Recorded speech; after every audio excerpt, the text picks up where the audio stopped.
Hello and welcome. Thank you for joining us on today's webinar. Today's webinar, Best Practices to Managing Employee Benefit Vendors. We are going to go ahead and begin. It's 10 o'clock. Before we get right into it, though, I want to go ahead and take care of a couple of housekeeping items. As you can tell, you are on mute today. Unfortunately, we have to keep everyone on mute just for the sake of the conversation. Unfortunately, too much background noise, someone talks to an employee, it kind of ruins the webinar for everyone. But if you do have a question, please feel free to type it into the chat log.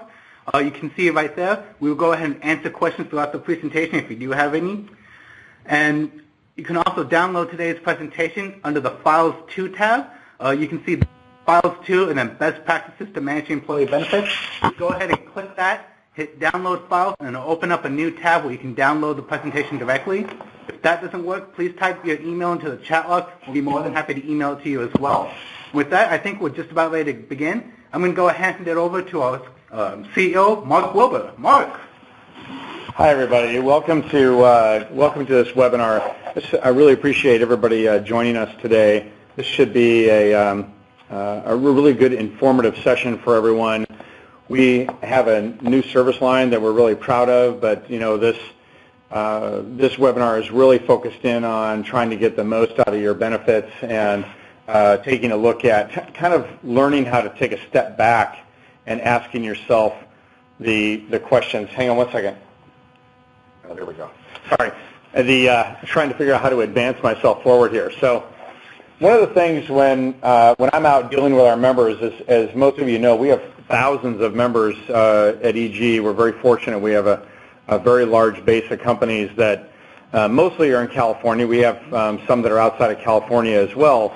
But this group is, when I go out and meet with these CEOs and have discussions, this healthcare area and the benefits area is absolutely at the top of the pile.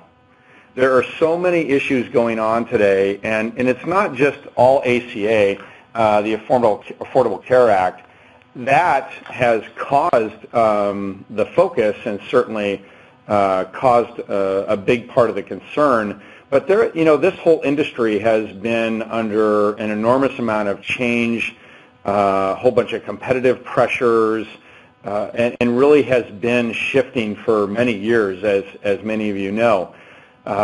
You look at areas like the supplemental benefits areas, because as a lot of employers, when I go out and meet with these people, when they take a look at the healthcare expenditures, as they start rising, as you see in that first bullet point, their healthcare expenditures continue to rise. And now I don't see that necessarily stopping anytime soon. And because of that, a lot of companies have been cutting their participation. Changing plans, removing certain things that are covered, and so on, and trying to find a way to still provide benefits, but at the same time not sink the boat, because everybody's trying to make money. And part of the challenge was we had a 4-year recession. It was the longest recession in the history of California by far. Probably, I think we get a few more years out, and we look back, it'll be viewed as like one of the most difficult economic times in the history of our state. And because of that, a lot of companies started focusing in on these benefits areas, which are a pretty big line item right behind salaries. So as they started to cut, the Affordable Care Act started to come into place, and you start looking at this cost shifting and where to put things, all the different insurance options that started to come to light.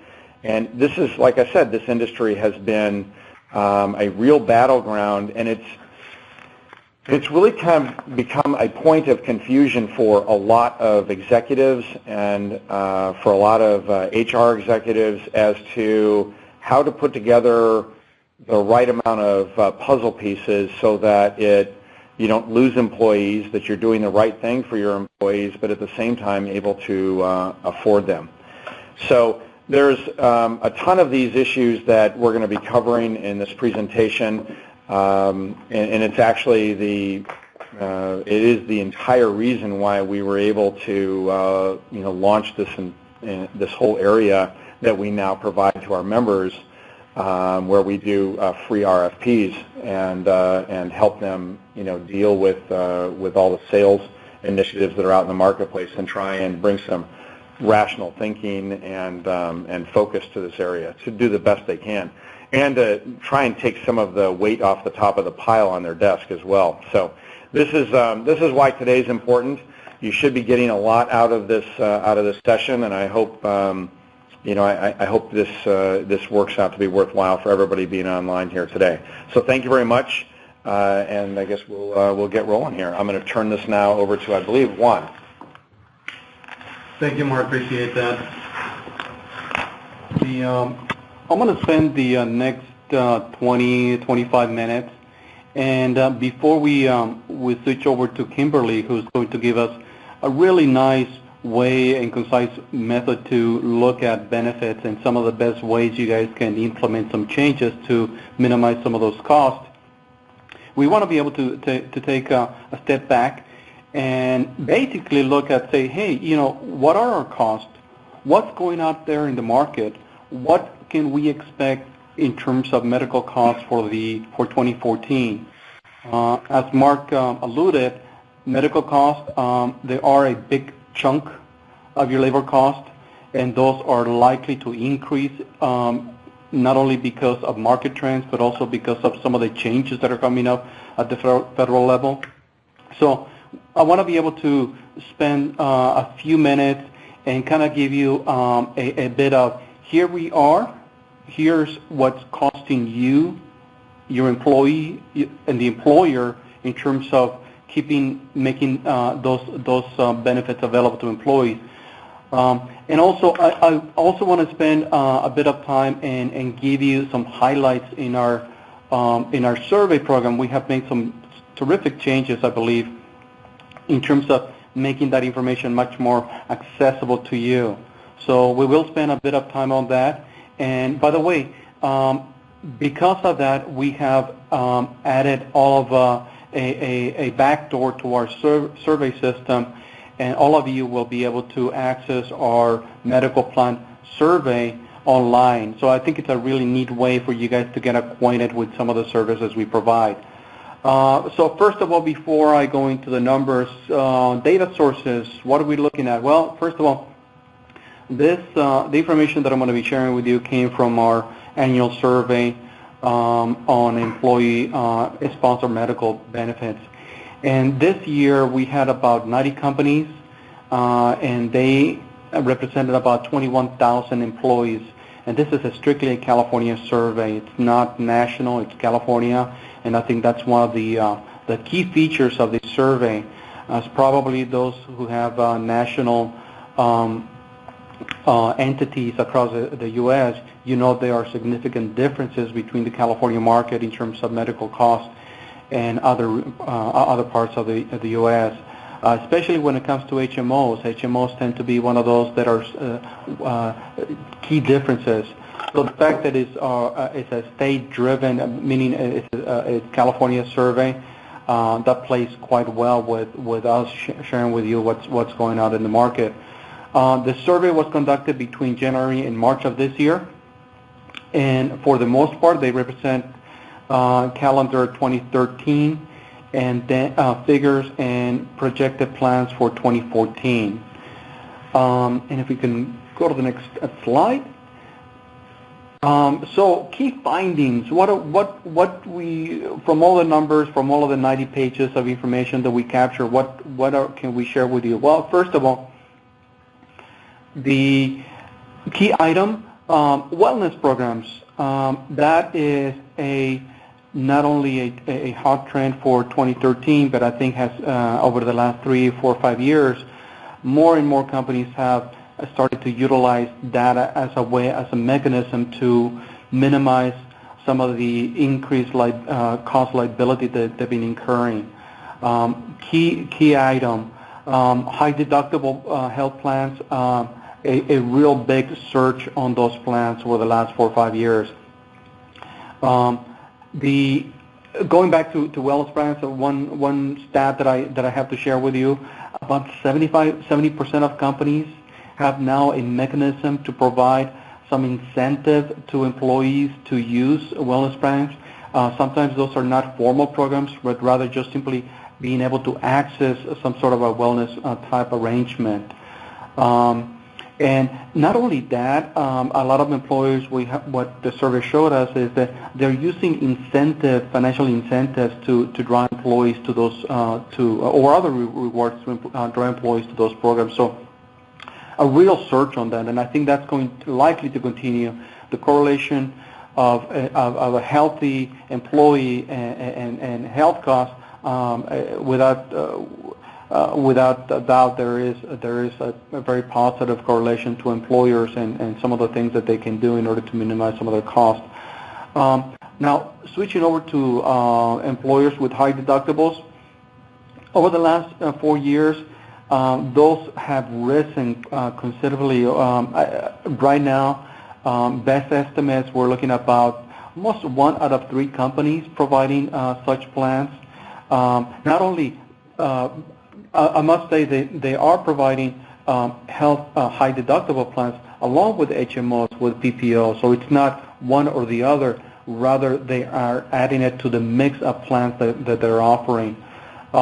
If I look back 4 or 5 years when high deductible plans, or maybe 7 years when high deductible plans came to be, the likelihood were that most of the companies who were using those plans were fairly large companies. That was initially that was a trend. The large companies, mid-sized companies, 1,000 employees plus, were the ones that were kind of guiding themselves to using those plans. But nowadays, the survey that we have collected is showing us that even the smaller companies, 100 employees, 150, are likely to consider such plans. Obviously, the cost aspect of those is a real draw. One of the key challenges with high deductible plans is the communication piece, making employees aware of what it is and what is not, making them more accountable for the utilization of their services, so they can draw the benefit and the cost savings that comes about with high deductible plans. So a real big trend. Probably that's something that will continue to increase as the year progresses. I think as more employees become much more well educated, much more accountable, much more in line with how to manage their costs, I think that those are likely to continue to grow.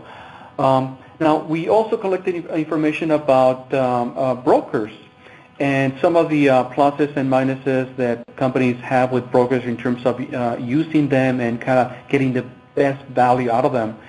And on the positive side, high scores to brokers in terms of plan administration, management, and some of the typical services that most brokers are likely to provide. So high scores from employers in terms of those services. Neutral scores with other aspects of the broker arrangement, specifically when it comes to plan analysis, ad hoc analysis of claims, utilization of services. The ratings and the satisfaction with some of those scores were neutral, for lack of better words. So I think there's a bit of a gap between what brokers can provide and the typical services they provide to companies versus some of the, hey, I need this to do an analysis so we can determine this and this and this. So the ad hoc analysis, utilization, and what can the data is telling us to minimize some of the costs that we're incurring. So that's one of the items that I think brokers can probably start looking and making some real changes. So in terms of cost, there we go, the almighty cost, because obviously that is one of the key elements in terms of us companies being able to continue to provide health benefits. For 2013, the increase on a year-to-year basis was 6% for single and 9% for family. High deductible plans show the lowest increase in terms of year-to-year cost. As you can see from the top portion of the page, HMOs, high deductible plans, year-to-year increase 1.6 for single.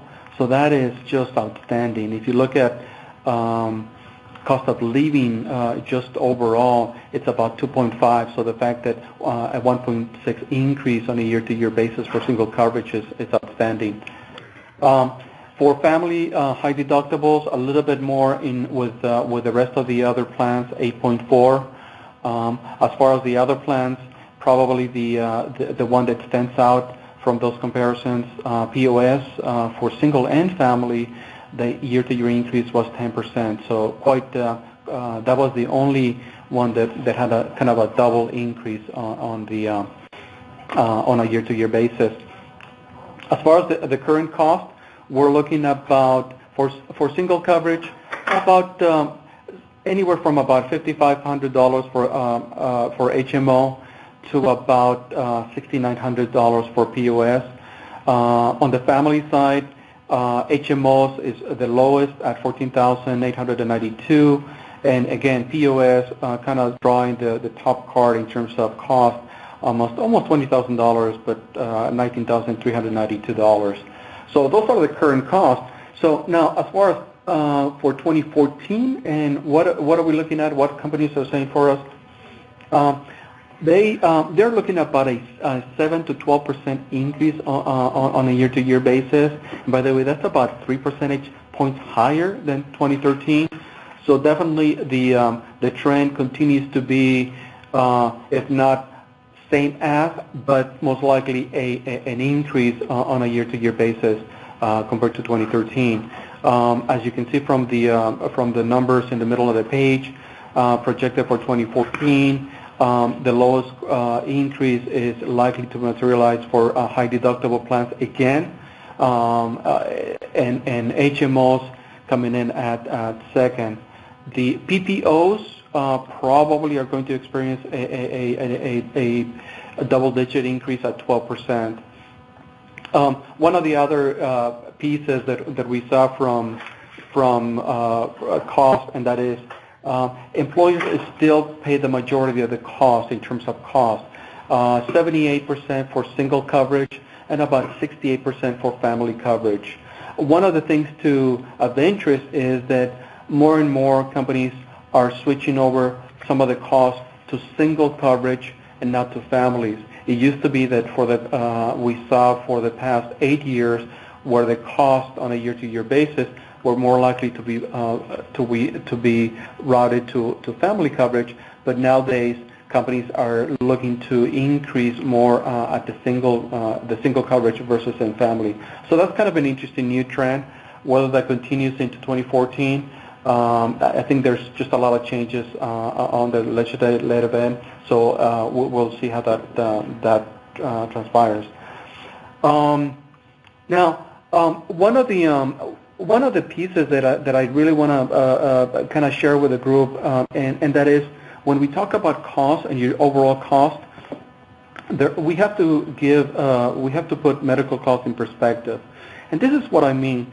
On the page that you have in front of you, I'm drawing kind of the overall employee cost for an employer in California. Just a typical, what is my overall employee cost? And the reason that this is important because when it comes to budget, I think more and more companies are looking to say, hey, this is our entire pie. This is the entire cost that we have on a year-to-year basis, almost $63,000. And how can we best manage our costs on a year-to-year basis? So the reason that I'm showing you the numbers is for you to look at, hey, it is not just medical, and it's just not wages that you have to account for. There are other components of that $63,000 cost. That includes your legally required payments, your payments for time not work. By the way, and those include vacation, holidays, sick. Anytime an employee is not at his her workstation, that is a cost to you. So, and let us not forget retirement and savings, your 401k, your defined benefits, and some of the other costs that you are incurring to provide retirement plan for your employees. So if you put it all together, health benefits it's really your third highest cost on a year on this chart. Annual wages, $64,000. Payments for time not worked, meaning time off work, is 13% of the total pie. Health benefits is 10%. So how do I use this information? Well, one of the things that I would advise employers is that when you look at your annual cost and as you prepare to your budgeting, do consider increases. Do consider time off policies and whether you need to make some changes and or some modifications. Also consider your retirement savings. Am I saying change them? No. I'm saying, number one, do include them in your budget. Do include those costs on an annual basis. And also and make changes whenever possible, not just to one, but make modifications to all. And one of the things that I advise, what is the best way to make some of those changes? Always try to kind of get a read from your employees. What is it that they are looking to do? What is it that they are likely to be more receptive in terms of making some of those changes?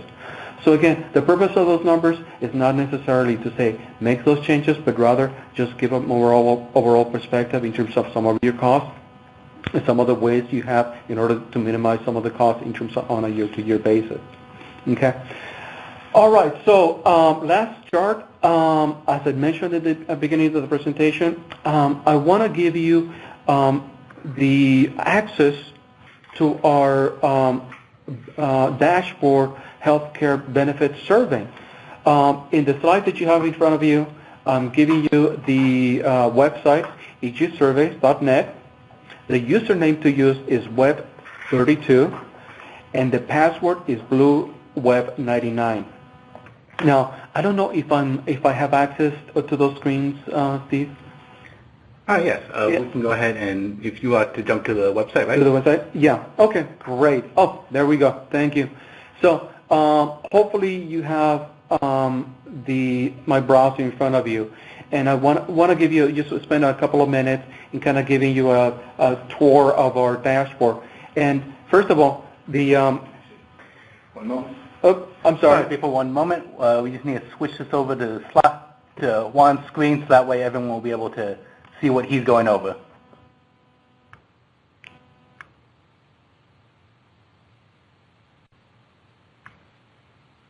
No, there we go. Thank you. That's why we have Steve, because he's the master at this. Thank you. Okay, so hopefully you have my browser in front of your screen.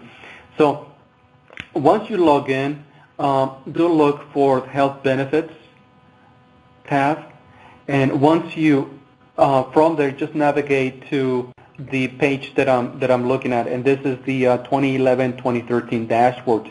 Now, why do we have 2011-2013? Well, because this is a year-to-year survey, and we capture information for 2013, but also we have uploaded information from our 2011 survey. Why? Because we want to be able to not only give you current, up-to-date, but also for those companies that have interest in looking at, hey, what has been going on a year-to-year basis on in terms of medical. We want to be able to give you that capability as well. So first of all, as you can see from the dashboard, there's the sections that will allow you to navigate through all of the different pages, and believe me, there's quite a bit of information. We have information, Section 1, participation on the companies from the 2013 survey. Section 2, plan design, the WHO's participation rates, and the different ways that companies set up their plans. Section 3, we have information on preferred provider organization plans. Section 4, POS plans. Section 5, health maintenance organization, HMOs. And Section 6, we have high deductible plans. And let me just, I can't really do justice to navigate through the entire section, but let me just give you an idea. This is if you right now on plan design, and basically here we give information as far as how the plans are set up by and the practices companies follow in setting up their health care plans. And as you can see, it is very dashboard driven. What do I mean by that? Well, very summarized tables, graphs, charts to give you the essence of the information, okay? And the idea there is to make your job easier. Sometimes as you're putting plans together, your CFO, your CEO, they want quick information in terms of what's going on. The whole idea with the layout and our strategy in providing you with information is to give you quick access to that data. And as you can see, lots and lots of information, anywhere from the type of plans being offered to employee contribution, multiple plans, on and on and on. So quite rich in terms of the information that we make available to you. And as you can see, in some cases, we give you that ability to sort through the different years. You can select information for 2013 or 2011, and you can get that quick readout in terms of what's going on for those on a trending basis. I'm just going to switch over to HMO plans, and this is section 5, and we're looking now at cost and some of the current costs related to HMOs. We have, for HMOs, we have single, family, and anywhere in between we have single plus spouse plus children. So lots of information. On this case, again, you're able to very quickly go from 2013 to 2011, get a quick read on the changes, and also we're also to give you that information broken down by employment size. We break the information for small employers, mid-sized employees, and large organizations. And also the selection can be done by industry, financial services, manufacturing, non-manufacturing. So lots of information, very, very useful information, I would say. So as you plan to enter the 2014 plan year, definitely take advantage of this. This information that we're going to keep it open as a courtesy to you for having participated in this webinar. And with that, I thank you for sticking with me in the information. If you have any questions, please feel free to reach out to me. I believe Steve is going to give you our email and phone number. And I thank you. So, Steve, pass it back to you. All right, and I'll go ahead and switch the screen back to the presentation, and we'll let Kimberly take over. Good morning, everybody. This is Kimberly Wamana, and I am happy to be here today. And I want to talk to you about some keys to a smooth transition or smooth plan year. And I have some top 5 ways in order for you to have a smooth plan year coming up. And first, I do want to say that, it's unquestionable that the cost of health care is rising every year. And, of course, we're always trying to balance what we can do as employers to have that cost have less of an impact on our overall organization, so less of an impact on our financial side as well as an impact to our employees, as well as trying to meet our employees' needs. One of the top first things that you should do is look at identifying what are your top 3 biggest problems related to your plan. And so, and that's kind of looking at such as what are the things that you need to kind of lower the cost of coverage, possibly add some premium resolution services to your plan, and provide some enhanced healthy lifestyle options depending on your workforce. We talk a little bit about looking at your workforce and what that might look like. Or different type of supplemental benefits, depending on if you have an aging workforce, you have a quite active workforce, what does that look like? And that typically means for most of us that we're going to work with our brokers. Not having a broker, you're still paying that fee, you're just paying it directly to the, it works out that you're paying it directly to the carriers, so you might as well utilize the services through a broker. And having a really, really good broker is what you're trying to look for. How do you do that? I mean, test them. You really do want to test out your brokers. I say do it through an RFP program, hold them accountable. I think that's the best way to do that. Most people I meet, they think their broker is doing a really good job, but the point is that they think they're doing a really good job. They like the interpersonal relationship that they have with them. They think that they're responsive. However, they don't necessarily know all the things that are offered out there for them. So I just think that going through an RFP is a great way to kind of look at, once you identify what your top 3 big problems are, because trust me, a broker is going to want to know that too, the plan, and establishing what your needs are and working with different brokers to try to see, through an RFP, to try to see what really is out there for you, what's the latest, what's the greatest. They have a never-ending menu of resources, typically they do, and going through an RFP oftentimes will educate you more than anything. Next, I would say, thinking about a good plan year, you know what your 3 biggest problems are.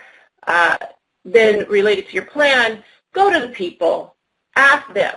I love it when I go in and I talk to employers and we're talking about some of the major issues that they have, and then I said, well, what do your employees want? What do they desire? What did they actually? What was the utilization of the plan? What was going on in the past year to 3 years? What's been going on? And I don't know. Oftentimes we run straight to an opinion survey. I think they're good. I think they're great. I just say be very aware. Be aware. Put stars, whistles, asterisks around this. Definitely want to be aware and contain your opinion surveys to very specific, very specific, narrowed down to very specific subject matter. Don't have a ton of questions in there. I've run across a few times where a broker will say, we'll do it for you, we'll send it out. But communication is going to be key. It'll be very limited in scope. And I say work very closely with your broker on distribution of your opinion surveys because they can I've seen it over and over again, they can cause more harm than the good that you're looking forward to as a result of the opinion survey. So be aware, do so with a lot of care and consideration to what your ultimate goal is, and quickly make sure they're timely, really appropriate for your culture, very specific. I usually put a team together to try to go over what this opinion survey would look like. Never more than 10 questions, and usually when you have a team, there's the polarized opinion. One person on the team wants to have 3 questions. Another person wants to have 20 questions. And quite frankly, I like 7, but that's something that I've seen. However, I usually don't like more than 7. Sometimes it goes up to 10 questions. But you want an employee to be able to complete it in less than 5 minutes. You don't want to take more than 5 minutes of their time. And today, when you're seeing surveys, typically surveys take no more than 3 minutes. Always tell employees why you're conducting the survey, what you're going to do with the information, and publicize the results. Never reveal any confidences, but definitely publicize the results, kind of like what you saw Juan's dashboard. You want to just give them a quick summary of what the results are. And then always, third thing is show and tell. Tell them, again, what you actually did with the information and show them what you did with the information. For instance, the results of the survey showed that we really, people really are interested in a service-driven plan to help them resolve claims. And that was the biggest. So what we have done is we've looked into brokers, or we've looked into plans that have a high level of customer service. Here's where it is, right here, so that people will respect this process and are willing to participate in it in the future. I think that's probably one of the challenges to an opinion survey that is participation. How do we get people to participate? Well, you get people to participate when you show them that they can trust you and that you really are going to value their opinion. Next would be analyze your internal resources. So as you know, going through a plan year, a lot of times HR puts everything on themselves, and usually there isn't a true HR team. It's one or two people. And I say leverage the resources internally, be very creative, and to ensure that there is a smooth transition. And today, trust me, there are many levels of service all the way up to premium levels of service with brokers, and you get to compare and contrast what they are through an RFP, and they're all the way up to them managing your communication, creating the emails, the flyers, from announcing when will be your coming year to when is open enrollment, to what the deadlines and all of that, educational materials, of course, SPDs, etc. So analyze those internal resources and make sure that you're leveraging them for the best results so that it is a plan year. And you want to plan all of this ahead of time. One thing I notice is that, number 4, is that a lot of companies don't put together a schedule or a plan. If you're in a company that have project planners or project coordinators, you do realize how important it is to utilize a schedule, map it out, actually put it in writing, and communicate it, let people know what it is. But then again, we may not necessarily do that in HR. And so practice what you preach if you're out in that type of environment. Definitely put a schedule together, plan it out. Typically, depending the activities that have to take place. I know sometimes people do health and welfare and events, and it's a great time to bring out all of your vendors and your brokers. I've done them in shoeboxes, and it can happen in a conference room all the way out to some people have, they have large areas where they can do it inside or outside. So plan everything out. I'm saying at least 120 days prior to open enrollment, 4 months at least. That's when you want to start saying, hey, we need to have our first meeting with all of the brokers. We want to take a look at them. I love my broker, but I want to keep them honest. And I've seen this work. I've seen it in action. We've got a few members out there that they live by this. They truly do, and they love their broker. But one of the, like I said, one of the most advantageous part of the process is that they themselves get educated on what's the latest and greatest, and they know, because there's a long menu of choices, and that their environment continually changes, that they themselves get an opportunity to get up to speed a lot faster through an RFP program, and their broker fights for their business and continues to do that. And on a yearly basis, their broker is totally engaged at the level they want to be engaged. I have some members that have high activity and involvement with their broker, and then others that their brokers know they just want to touch bases, 4 times a year, and when there's a problem. So there you get a further opportunity to enhance that relationship with your broker and getting to know about what's available to you.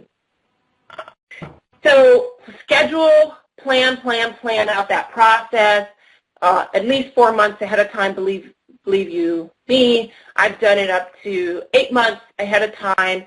I worked with one large Fortune 500 company that we were doing it the minute we gave ourselves a break in January, went back to it in February.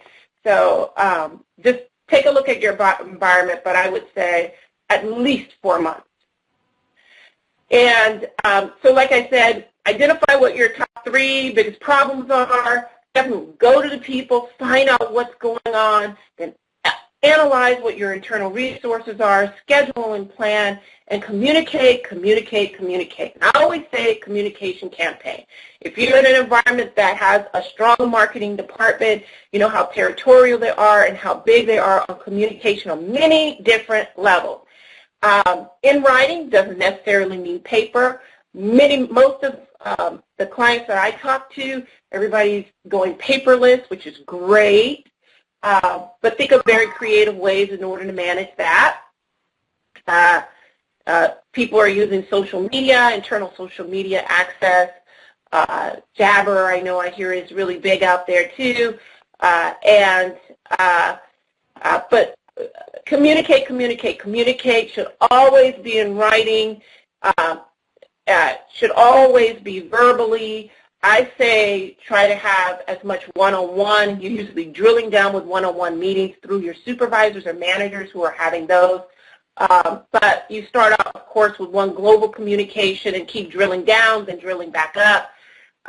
What I mean by that is maybe having a global meeting and then train your managers to communicate certain aspects to their employees, have the employees know what they can say to each other, and then bring it back up, have employees be able to ask questions to their supervisors. Supervisors should be able to ask questions to the leaders, and keep it in a way that it ebbs and flows. It's okay if you get to that point where the employees are almost anesthetized to the topic. Maybe not that bad, but you do definitely want them to get a real clear understanding of it. And a lot of companies brand it. Seen very creative things. I know when the spaceships were coming into town in different parts of the United States, some people were, piggybacking off of that, and it was fun. So, give them an opportunity to hear you on many different levels, in writing, in meetings, get each one to be able to teach one, and be very creative. I saw recently one of our members hired a professional cartoonist that created a storyboard as a way to communicate. So they had a high-level meeting, brought it down to the managers, and they said, well, managers, it's your job to tell your employees, and each employee must tell another employee that wasn't at the meeting, bring them to the storyboard. And they put it on the wall. It was big wall size. So, again, you want to get there. The ever-increasing prices, yes, they're there. We know they're there. Everybody's telling us this every year. We understand that very clearly. And but utilizing, I think it's really savvy, utilizing our RFP program. One extra step, yes, but in the big picture, it makes your job easier. It brings you thinking about how can I make myself look more strategic rather than a technical type of person managing tasks every day. This is a great way to embed yourself into the business on a strategic level. And, if your broker's not comfortable with it, that could be a telltale sign that maybe they really aren't doing everything for you. Any broker that's out there, they know what this looks like, and they know this gives them a much better opportunity to talk to you on a one-on-one basis, because their biggest fear is that you'll take your business somewhere else without even having a conversation with them about it. So this gives them that platform to talk to you and see what your trepidations, your issues are, where they may not be hitting all the marks with you. And so they should be really welcoming it. Any broker that has been out there for a while, they will. So, recap, again, identifying what your issues are, go to the people, find out what they are, be careful about opinion surveys, analyze internally your internal resources, schedule, communicate.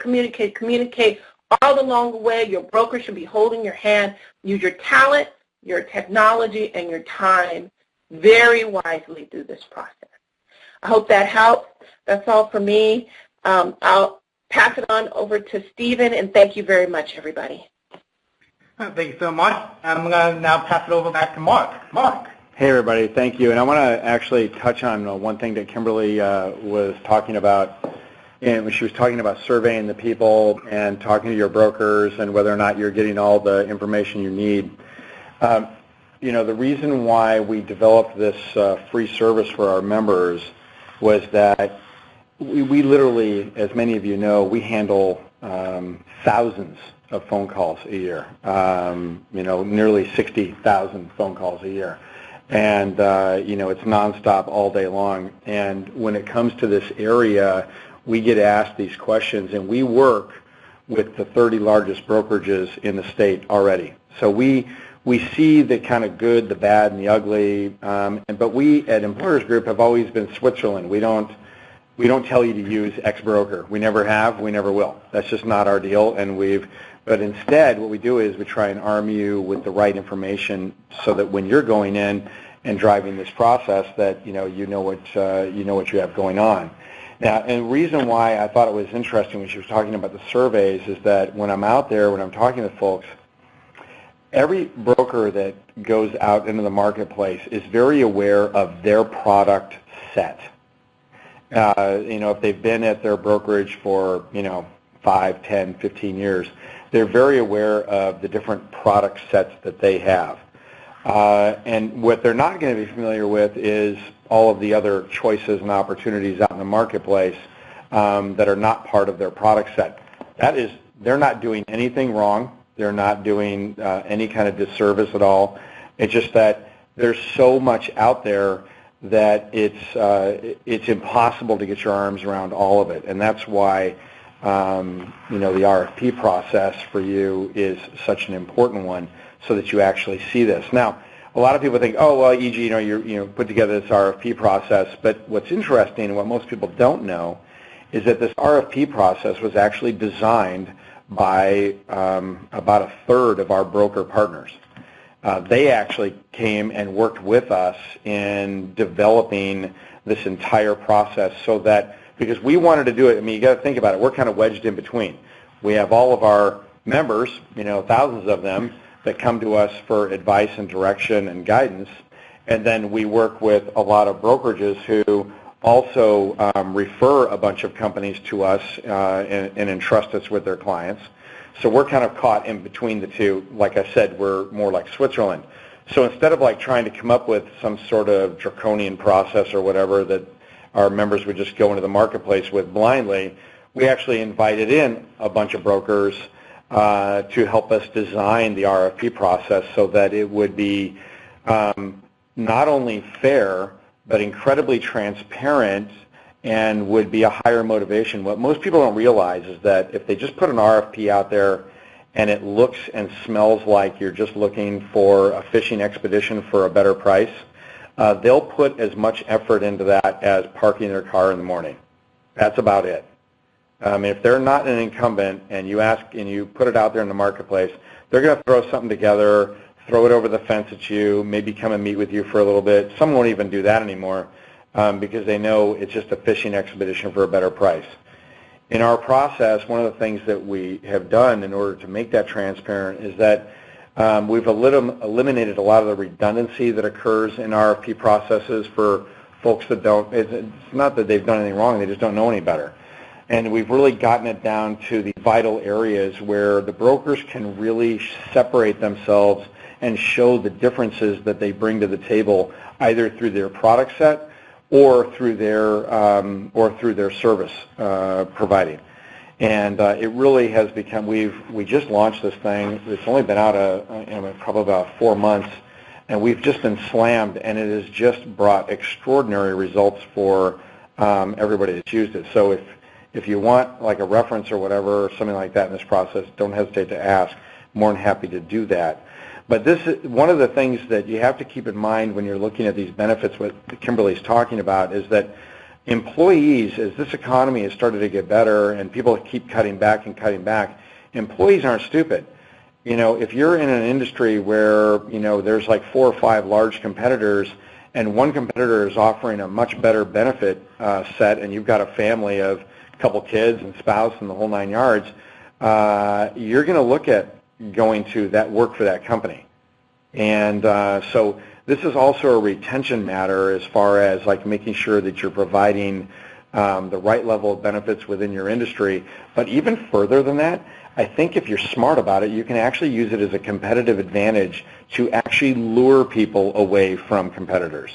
So I think this is also, you know, you can look at it 2 different ways. One, I want to hang on to my people, but you can also look at it as a way to attract people, attract top people by being pretty creative. I mean, there's lifestyle benefits out there. Of course, there's the whole supplemental area. There's different areas that you can look into. And of course, there's retirement planning and so on. And you'd be amazed at how many companies really do not have a lot of girth and strength in these areas in what they're providing, and they're definitely not, from what we've observed through our surveys and going out to a lot of members, kind of stunned at how limited there are things out there. I mean, a lot of the supplemental, a lot of these benefit areas don't actually cost the employer anything, literally anything. And it's just a matter of teeing up the right things that your employees are looking for that would fill the gaps that they need for their own personal needs and their family's needs. So that's an important area that I just wanted to kind of reemphasize a little bit, and I wanted to talk about the transparency and that it was broker designed, this RFP process. So in looking at the this kind of almost near the end of the slide presentation here, these areas that we can provide RFP coverage in and work with you on. And how the RFP should work is that, you know, if we were working with you, is that you want to make it so that it's very transparent to the brokers that are involved. They will always have a raised eyebrow related to an incumbent that's been there for years. They're going to want to be assured that in this process that it's going to be fair, that they actually have an opportunity for the bite of the apple. When an RFP process is being operated by an independent third party, then it actually gives typically any of the participants a little higher level of feeling that it's going to be fair and transparent and give them an actual opportunity to win the business. And it'll also, again, you just want to know what all the different areas and opportunities are that are available to you. So it's, you know, this is something that we do for our members, and it's, you know, it took us a few years to get all of our licensing in place in order to be able to do this, but now it is all in place, and about the only area that we don't operate in is property and casualty insurance. Almost literally every other type of insurance or benefit area that we deal with, all the financial areas, executive financial planning, all these kinds of areas, we can actually help you interface. Because, look, I've been out to, you know, many, in fact, many people that maybe even on this phone call, on this webinar, has been in your offices, and everybody has a 2-foot stack of stuff that they're trying to get to. And one of these areas in trying to get costs down and trying to manage employee benefits cost and trying to get more bang for your buck, but not have to be absorbed for several weeks of your time trying to do it, you know, this is a nice thing. I mean, this in itself, you know, would pay for just this service alone. So, in any case, you know, if people are interested, or if you want some just some general advice about it, if you want to try and do it on your own, any of those kind of things, feel free to reach out to me. On the last slide here, my information is not on there, but I'm going to provide it to you right now. Again, my name is Mark, and the last name is Wilbur, W-I-L-B-U-R, and I am the President and CEO of Employers Group, and proudly lead this organization. I dearly love EG, and I love everything that we do and everything that we stand for and what we've been doing for 117 years. And my email address is mwilbur, W-I-L-B-U-R, @employersgroup.com.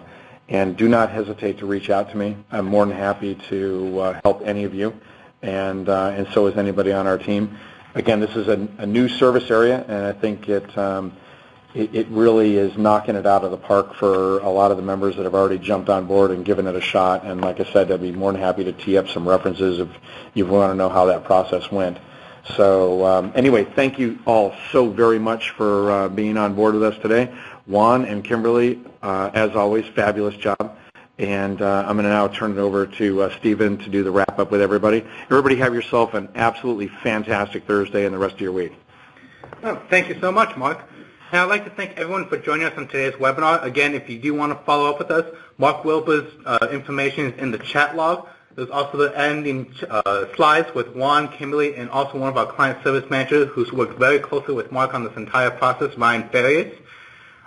Today's webinar was worth 1 hour of HRCI credit. We will be going ahead and using your registration and your full name. If you signed in and didn't use your full name, please type into the chat log now so that way we can identify you. We want to make sure you get that credit for attending. We're going to go ahead and leave the chat log open for another 5 to 10 minutes or so. So if you have any questions, please feel free to type them in. We're more than happy to help out. Thank you.